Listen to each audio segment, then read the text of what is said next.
नमस्ते, स्वागत है आप सभी को इसके टेक्निकल चैनल में। फ्रेंड्स से आज इस वीडियो में बात करने वाले हैं मध्य प्रदेश से कर्मचारी चयन मंडल भोपाल की तरफ से जो एमपी ट्रेनिंग ऑफिसर की वैकेंसी निकल के आई हुई थी फ्रेंड्स, उसका फुल नोटिफिकेशन जारी हो गया है। तो इस वीडियो में हम फुल नोटिफिकेशन को डिस्कस करेंगे, सारी एलिजिबिलिटी क्राइटेरिया, इसकी फॉर्म भरने की जो प्रोसेस क्या है, इसका एग्ज़ाम का जो सिलेबस क्या है फ्रेंड्स, सारी चीज़ इस वीडियो में डिस्कस करेंगे। यदि आप हमारे चैनल में नए हैं तो चैनल को सब्सक्राइब करें, बेल नोटिफिकेशन को ऑन करें ताकि इसी तरह का रेगुलर अपडेट आप सभी को मिलती रहे। तो फ्रेंड्स यहाँ पर हम लोग बात करेंगे मध्य प्रदेश कर्मचारी चयन मंडल भोपाल की तरफ से जो मध्य प्रदेश ट्रेनिंग ऑफिसर की जो फ्रेंड्स यहाँ पर वैकेंसी निकल के आई हुई है, उसका ऑनलाइन आज स्टार्ट हो गया है। तो फ्रेंड्स यहाँ पे जैसा कि आप देख पा रहे हैं, ऑनलाइन पत्र भरने की जो प्रारंभिक तिथि है फ्रेंड्स वो 9 अगस्त है, ठीक है। और आवेदन भरने की जो अंतिम तिथि है 23 अगस्त 2024 है। आवेदन में यदि आप किसी भी प्रकार का संशोधन करना चाहते हैं तो 9 अगस्त से लेकर 28 अगस्त के बीच में आप लोग संशोधन कर सकते हैं। इसका जो है परीक्षा का तिथि भी यहाँ पे निर्धारित कर दिया गया है फ्रेंड्स, 30 सितंबर 2024 से परीक्षा प्रारंभ होगी और इसका समय सारणी भी आप लोगों को आगे देखने को मिलेगा। तो उससे पहले हम परीक्षा शुल्क के बारे में यहाँ पर डिस्कस कर लेते हैं फ्रेंड्स से। सामान्य यानी कि अनारक्षित अभ्यर्थियों के लिए, जनरल कैंडिडेट्स के लिए फ्रेंड्स यहाँ पर 500 रुपया जो है आप लोगों का रखा गया है। और यदि आप कैटेगरी से हैं, ठीक है, अनुसूचित जाति, अनुसूचित जनजाति, अन्य पिछड़ा वर्ग, EWS, तो उनके लिए क्या है फ्रेंड्स, यहाँ पर 250 रुपया लगने वाला है, ठीक है। सीधी भर्ती और बैकलॉग के लिए कोई शुल्क नहीं है, जैसा कि आप लोगों को नोटिफिकेशन में देखने को मिल रहा है, ठीक है। यदि हम बात करें फ्रेंड्स यहाँ पर ऑनलाइन आवेदन, ठीक है, तो ऑनलाइन आवेदन के लिए अगर हम बात करें तो कियोस्क के माध्यम से ऑनलाइन भरने वाले अभ्यर्थियों हेतु MP ऑनलाइन का पोर्टल शुल्क 60 रुपया देय होगा। इसे अतिरिक्त रजिस्टर्ड सिटीजन यूज़र के माध्यम से ऑनलाइन फॉर्म भरने पर पोर्टल शुल्क जो है 20 रुपया देय होगा, ठीक है। ऑनलाइन परीक्षा पद्धति की जो समय सारणी है फ्रेंड्स आप लोगों को यहाँ पे देखने को मिल जा रहा है। परीक्षा की जो दिनांक है फ्रेंड्स यहाँ पर आप लोगों को 30 सितंबर 2024 से स्टार्ट होगा। जो परीक्षा आपकी 2 पालियों में होगी, प्रथम पाली, द्वितीय पाली, ठीक है। प्रथम पाली का जो रिपोर्टिंग टाइम होगा 7 बजे से 8 बजे तक होगा और द्वितीय पाली का 12 बजे से 1 बजे तक रिपोर्टिंग टाइम होगा। महत्वपूर्ण निर्देश पढ़ने का समय 10 मिनट का रहेगा। इंस्ट्रक्शन पढ़ने का समय, ठीक है, प्रथम पाली में 8:50 से 9 बजे तक रहेगा और द्वितीय पाली में 1:50 से 2 बजे तक रहेगा। तो ये आपका रह गया। अब प्रश्न हल करने का जो समय है फ्रेंड्स 9 बजे से 11 बजे, यानी 2 घंटे प्रथम पाली में और 2 घंटे आपके 2 बजे से 4 बजे तक द्वितीय पाली में आप लोगों को मिलेगा, ठीक है। तो इसमें फ्रेंड्स आपको 2 घंटे का टाइम रहेगा पेपर को हल करने के लिए और आपका जो पेपर रहेगा वो 100 क्वेश्चंस रहेंगे, 100 मार्क्स के रहेंगे, ठीक है। जिसमें आप लोगों को 75 क्वेश्चंस जो है टेक्निकल पूछे जाएंगे और 25 क्वेश्चंस जो है नॉन टेक्निकल पूछे जाएंगे। तो फ्रेंड्स चलिए इसके सिलेबस को थोड़ा सा हम देख लेते हैं, ठीक है। तो फ्रेंड्स ये रहा जो है आपका MP ITA ट्रेनिंग ऑफिसर्स का जो है फ्रेंड्स ये पाठ्यक्रम है, ये आपका सिलेबस है, ठीक है। तो सिलेबस के बारे में हम लोग यहाँ पे देखें तो सभी पदों के लिए ट्रेड से संबंधित जो पाठ्यक्रम है 75 वस्तुनिष्ठ यानी ऑब्जेक्टिव टाइप क्वेश्चंस जो 75 पूछे जाएंगे, आपका जो है वो ट्रेड से रिलेटेड रहेगा, ठीक है। यदि आप फीटर ट्रेड से हैं तो फीटर से 75 क्वेश्चंस रहेंगे, ठीक है। यदि आप इलेक्ट्रीशियन से हैं तो इलेक्ट्रीशियन से आपके 75 क्वेश्चन पूछे जाएंगे, ठीक है। अब यहाँ पर कक्षा 10वीं स्तर के निम्न विषयों के 25 प्रश्न ऑब्जेक्टिव रहेंगे, जिसमें विज्ञान एवं गणित, सामान्य अध्ययन, ठीक है, तार्किक ज्ञान, बेसिक कंप्यूटर से 25 क्वेश्चंस पूछे जाएंगे।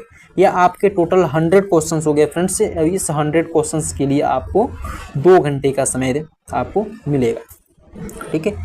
तो 100 क्वेश्चंस के लिए आपको 2 घंटे का समय आप लोगों को यहाँ पे मिलेगा। चलिए अब नेक्स्ट यहाँ पर हम लोग बात कर लेते हैं। सिलेबस कंप्लीट हो गया आपका। इस भर्ती प्रक्रिया में जो आपका एज लिमिट रहने वाला है फ्रेंड्स वो क्या रहने वाला है वो देखेंगे हम लोग। खुली प्रतियोगिता से सीधी भर्ती के भरे जाने वाले पदों के लिए जो आप लोगों का न्यूनतम और अधिकतम आयु सीमा जो रखा गया है फ्रेंड्स, मध्य प्रदेश लोक सेवा आयोग से भरे जाने वाले पदों, ठीक है, उनके लिए जो है 21 से 40 वर्ष रखा गया है। 21 वर्ष से अधिकतम यहाँ पर न्यूनतम आयु है, अधिकतम 40 वर्ष है। लोक सेवा आयोग के परिधि से बाहर के तृतीय एवं चतुर्थ श्रेणी के पदों के लिए जो आप लोग का यहाँ पर एज लिमिट है 18 से 40 वर्ष है। दूसरा है फ्रेंड्स अनुसूचित जाति, अनुसूचित जनजाति, अन्य पिछड़ा वर्ग, ठीक है, शासकीय नियम मंडल स्वशासी संस्था के लिए यहाँ पर फ्रेंड्स से 21 से 45 वर्ष है और इसमें आपका 18 से 45 वर्ष है। तो ये आप लोग एज लिमिट अपना देख लेंगे, ठीक है फ्रेंड्स। अब यहाँ पे बात करते हैं चयन प्रक्रिया, बहुत ही इम्पोर्टेंट हो जाती है फ्रेंड्स। तो सिलेक्शन प्रोसेस के बारे में यहाँ पे आप लोगों को बताया गया है, ठीक है। तो चयन प्रक्रिया क्या रहने वाला है? चयन परीक्षा के पूर्व आवेदन पत्रों की जांच नहीं की जाएगी, ठीक है। परीक्षा से पूर्व आवेदन का जांच नहीं किया जाएगा, अतः परीक्षा के लिए बुलाए जाने का आशय यह नहीं होगा कि आपकी उम्मीदवारी अंतिम रूप से मान्य कर ली गई है, ठीक है फ्रेंड्स। आप ध्यान देंगे इस चीज़ को, यहाँ पे लिखा हुआ है कि यदि आपको एग्ज़ाम में बुला लिया गया तो ये आप मत समझें कि आपकी उम्मीदवारी अंतिम रूप से मान्य कर ली गई है, क्योंकि एग्ज़ाम से पहले, ठीक है, एग्ज़ाम से पहले आपकी आवेदन का कोई भी जांच नहीं किया जाएगा। आवेदन पत्र में भरी गई जानकारी की सत्यता की जिम्मेवारी उम्मीदवार की होगी, ठीक है। चलिए नेक्स्ट है फ्रेंड्स, यहाँ पर दूसरा पॉइंट्स है कि समस्त प्रकार के पदों के लिए चयन प्रक्रिया में उत्तीर्ण उम्मीदवारों से विज्ञप्ति पद की संख्या के अनुरूप मेरिट के आधार पर उम्मीदवारों से प्राप्त पत्र एवं अभिलेख बुलाए जाएंगे और जांच के उपरांत यदि उम्मीदवार की योग्यता विज्ञप्ति पद अनुरूप नहीं पाई गई या कोई अभिलेख गलत पाया गया तो उसकी उम्मीदवारी निरस्त कर दी जाएगी, ठीक है। जिन उम्मीदवारों ने अभिलेख एवं प्रमाण पत्र विज्ञापन अनुसार सही पाए जाएंगे उनका पुलिस चरित्र सत्यापन की प्रत्याशा में नियुक्ति आदेश जारी किया जाएगा। इस हेतु शपथ पत्र देना होगा। नियुक्ति के समय उम्मीदवारों को जिला मेडिकल बोर्ड से स्वास्थ्य प्रमाण पत्र प्रस्तुत करना अनिवार्य होगा। तो फ्रेंड्स ये सारी चीज़ आप लोग अपना कर लेंगे, इस चीज़ को ध्यान में रखेंगे, ठीक है। समस्त प्रकार के पदों के लिए, ठीक है, चयन केवल लिखित परीक्षा के आधार पर होगा, केवल लिखित परीक्षा के आधार पर चयन होगा। नेक्स्ट है समस्त पदों के लिए लिखित परीक्षा में अनारक्षी एवं अन्य पिछड़ा वर्गों के उम्मीदवारों को कम से कम 40% अंक लाना है। जनरल के लिए 40% अंक लाइएगा तब आप क्वालिफाई होइएगा, ठीक है फ्रेंड्स। चलिए नेक्स्ट है अनुसूचित जाति, अनुसूचित जनजाति तथा निःसंरक्षित श्रेणी के उम्मीदवारों को कम से कम 36% अंक लाना है, ठीक है। जनरल और ओबीसी के लिए 40%, एससी एसटी के लिए 36%, ठीक है। ओबीसी या जनरल हो उसको 40% अंक लाना है, एससी हो एसटी हो, ठीक है, इसको 36% अंक लाना है तब आप क्वालिफाई करेंगे। चलिए यात्रा किराए का भुगतान मध्य प्रदेश शासन वित्त विभाग के परिपत्र संख्या नियम भोपाल दिनांक 10 जनवरी 2000 के शासन के नियम निर्देश के अनुसार अनुसूचित जाति, अनुसूचित जनजाति, अन्य पिछड़ा वर्ग, क्रीमी लेयर को छोड़कर तथा दृष्टिबाधित श्रेणी के उम्मीदवारों को यात्रा व्यय का भुगतान किया जाएगा। यानी कि आपको एससी एसटी कैंडिडेट को या फिर दिव्यांग जनों को जो है फ्रेंड्स आपका यात्रा भत्ता भी दिया जाएगा, ठीक है, ट्रैवलिंग अलाउंस भी दिया जाएगा। तो टिकट प्रस्तुत करने से संबंधित परीक्षा केंद्र से या उसके बैंक खाते में किया जाएगा और भुगतान की प्रक्रिया नियमानुसार रहेगी। क्लियर। चलिए उम्मीदवारों को यदि यात्रा व्यय भुगतान आवेदन पत्र भरकर प्रस्तुत करने पर देय होगा और आवेदन प्रारूप संख्या 1 आवेदन पत्र भरकर साथ में लावें। तो ये सारी चीज़ें हैं आप लोगों को, यदि आप ट्रैवलिंग अलाउंस लेना चाहते हैं तो ये नियम आप लोगों को इम्पोर्टेंट्स है। ठीक है, अब चलिए बात कर लेते हैं विभागवार रिक्त पदों का जो विवरण है फ्रेंड्स वो क्या है, किस ट्रेड में कितनी वैकेंसी है, उसके बारे में हम लोग यहाँ पर डिस्कस कर लेते हैं। यदि बात करते हैं फ्रेंड्स, यहाँ पर जनरल में 131 है, EWS में 40 है, SC में आपका 71 है, ST में 89 है। ठीक है, 119 और यहाँ पे टोटल 450 पदों पे यहाँ पे वैकेंसी निकाली गई है फ्रेंड्स। यदि हम यहाँ पे बात करें ट्रेड वाइज, तो ट्रेड वाइज वैकेंसी आप लोगों को देखने को मिल जाएगी। ठीक है, सीधी भर्ती है फ्रेंड्स। यहाँ पर फिटर वालों के लिए 70 है। उसके बाद अगर हम बात करें वेल्डर में 82 पोस्ट है, इलेक्ट्रीशियन में 60 पोस्ट है फ्रेंड्स। ठीक है, और अगर बात करें computer operator and programming assistant COPA का 70 पोस्ट है। टर्नर में 20 पोस्ट है, और यहाँ पर मशीनिस्ट कंपोजिट का बात करें तो 16 है, और डीजल मैकेनिक का 20 है, मोटर मैकेनिक का यहाँ पर 50 है, प्रशिक्षण अधिकारी सर्वेयर का 8 पोस्ट है, स्टेनो हिंदी का 16 है। और नेक्स्ट अगर हम बात करें फ्रेंड्स तो यहाँ पर आप लोगों को देखने को मिल जाएगा प्रशिक्षण अधिकारी सामाजिक अध्ययन का 22 पोस्ट है, और मेंटेनेंस मैकेनिक का 16 पोस्ट है। ये टोटल यहाँ पे 450 पोस्ट है। 450 पोस्ट पे ये वैकेंसी आने वाली है। तो ये फ्रेंड्स सिर्फ आपका डिटेल्स से आप लोगों का डिटेल्स से ये ट्रेड वाइज वैकेंसी यहाँ पर देखने को मिल गया। अब यहाँ पे आप देख सकते हैं यहाँ पर शैक्षणिक योग्यता क्या रखी गई है फ्रेंड्स। यदि आप यहाँ पे बात करें तो फिटर के लिए हम यहाँ पे देखते हैं तो फिटर के टोटल 70 पोस्ट है, जिसमें आपको बताया गया है कि अनरिजर्व में 12 पोस्ट है, AWS में 3 है। ठीक है, SC में 6 है, ST में 9 है, और अन्य पिछड़ा वर्ग OBC में 12 पोस्ट है। तो ये आपका कैटेगरी वाइज यहाँ पे फिटर ट्रेड का यहाँ पे वैकेंसी देखने को मिल जाएगा। इसका यहाँ पे शैक्षणिक योग्यता है, हाई स्कूल होना चाहिए। ठीक है, और उसके बाद आपका ITI होना चाहिए या फिर डिग्री डिप्लोमा होना चाहिए, तब आप इसमें आप लोग अप्लाई कर सकते हैं। तो इस तरह से सभी ट्रेड का देखिए यहाँ पर एजुकेशन क्वालिफिकेशंस वगैरह सारा चीज़ दिया हुआ है। तो इस PDF को आप लोग डाउनलोड कर लीजिएगा और अपना सारा ट्रेड के अकॉर्डिंग अपना कैटेगरी वाइज वैकेंसी यहाँ पर देख लेंगे और अपना एजुकेशन क्वालिफिकेशंस। ठीक है, तो फ्रेंड्स चलिए और यहाँ पे कुछ इंपॉर्टेंट चीज़ें हैं जो कि यहाँ पर हम लोग डिस्कस कर लेते हैं।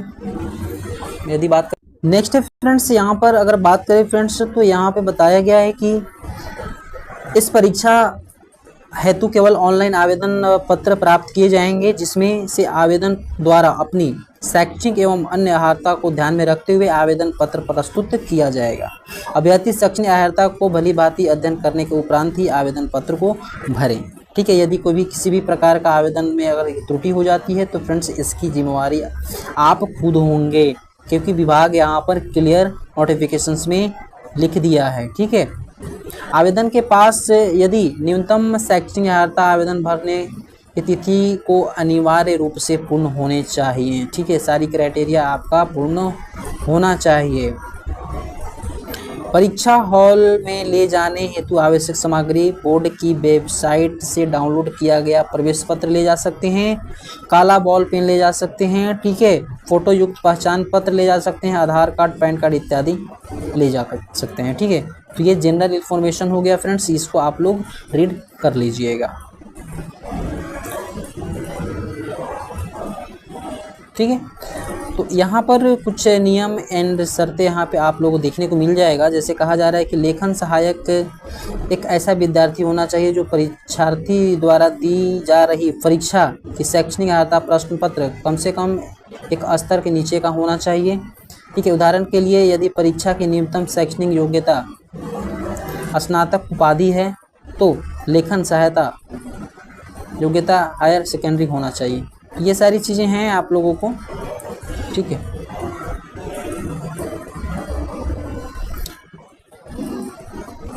अब प्रवेश पत्र प्राप्त करने की प्रक्रिया, बहुत लंबा नोटिफिकेशन है फ्रेंड्स, आपको इसको अच्छे तरीके से रीड करना होगा। ऑनलाइन आवेदन पत्र क्रमांक का प्रयोग कर आवेदन अपना प्रवेश पत्र है ना, इस वेबसाइट से जाकर के डाउनलोड कर सकते हैं। चलिए, और यहाँ पे देखिए फ्रेंड्स, यहाँ पर परीक्षा शुल्क का यहाँ पे बहुत ही डिटेल्स में आपको दिया हुआ है कि प्रश्न पत्र की संख्या 1 है और जनरल का यहाँ पे 500 रुपया लगेगा, और SC ST EWS के लिए यहाँ पे देखिए 250 लगने वाला है, दिव्यांग अभ्यर्थियों के लिए भी 250। ठीक है, आवेदन पत्र जमा करने के लिए MP ऑनलाइन का जो पोर्टल शुल्क है फ्रेंड्स वो 60 रुपया है। ठीक है, तो इस तरह से आप लोग यहाँ पर देख लेंगे। और प्रश्न पत्र में यदि आप संशोधन करना चाहते हैं तो प्रत्येक बार 20 रुपया आपको देना पड़ेगा। आवेदन पत्र में प्रत्येक बार संशोधन किए जाने वाले जो पोर्टल का शुल्क है वो 40 रुपया है। ठीक है, तो इस तरह से आपके शुल्क यहाँ पर बता दिया गया है। अब यदि बात करें एग्ज़ाम सेंटर की फ्रेंड्स, तो परीक्षा शहर जो आपका होने वाला है, एग्ज़ाम का जो सेंटर यहाँ पर एग्ज़ाम सिटी जो होने वाला है फ्रेंड्स, वो कहाँ होने वाला है यहाँ पे आप लोग देख सकते हैं। ठीक है, तो ऑनलाइन परीक्षा केंद्र का जो यहाँ पे नाम है फ्रेंड्स आपको देखने को मिल जाएगा। बालाघाट है, भोपाल है, ग्वालियर, इंदौर, जबलपुर है ना, खंडवा, नीमच, रतलाम, रीवा, सागर, सतना, सिद्धि, उज्जैन। तो ये आपका एग्ज़ाम सेंटर होने वाला है, ऑनलाइन परीक्षा केंद्र फ्रेंड्स, यहाँ पर आपके एग्ज़ाम्स लिए जाएंगे। ठीक है, अब चलिए नेक्स्ट बात कर लेते हैं फ्रेंड्स। ये तो हम लोग डिस्कस कर ही लिए थे फ्रेंड्स, ये सिलेबस भी यहाँ पे दे दिया गया है ना, तो इस सिलेबस को हम लोग देख लेंगे। तो ट्रेड से आपके 75 क्वेश्चन थे और 25 क्वेश्चन जो है जनरल साइंस वगैरह यानी कि नॉन टेक्निकल से थे। तो फ्रेंड्स ये रहा टोटल समरी, और जो भी इम्पोर्टेंट चीज़ें हैं फ्रेंड्स हम आप लोगों को डिस्कस करने का प्रयास किया फ्रेंड्स। ठीक है, तो इस वीडियो में आज के लिए इतना ही, फिर मिलेंगे नेक्स्ट वीडियो में नेक्स्ट जानकारी के साथ। तब तक के लिए नमस्कार।